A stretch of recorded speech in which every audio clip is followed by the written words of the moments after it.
Senate Bill 379. Imagine this. Imagine a parent using SNAP to buy groceries. At checkout, they can still buy milk, bread, and juice, but if they add soda or candy, the card suddenly does not work. They have to put it back or pay cash. What the bill says it does? Senate Bill 379 says it's trying to improve public health by stopping SNAP benefits from being used to buy sweetened soft drinks and candy. What it actually does?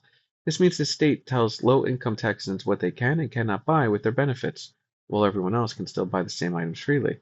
The state must ask the federal government for permission to enforce this, and taxpayers pay the cost to monitor stores and police purchases. Who benefits?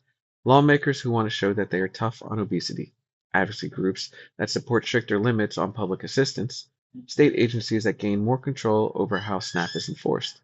Who pays the price? Families who rely on SNAP and lose flexibility at the grocery store, small retailers who face new compliance rules and audits, food banks that may see more demand if families stretch benefits less effectively, and taxpayers who fund enforcement instead of nutrition support. Why it matters. This bill does not change what food companies sell or how sugary drinks are marketed. It only changes the rules for people with the least money. When the state spends millions policing grocery choices instead of improving access to healthy food, the burden quietly shifts onto families and local support systems. Questions to ask your lawmakers. If sugary drinks are a health problem, why does this rule apply only to SNAP families and not everyone else? How much will enforcement really cost over time, and what programs will lose funding to pay for it? And would you support reviewing or ending this policy if it does not improve health outcomes?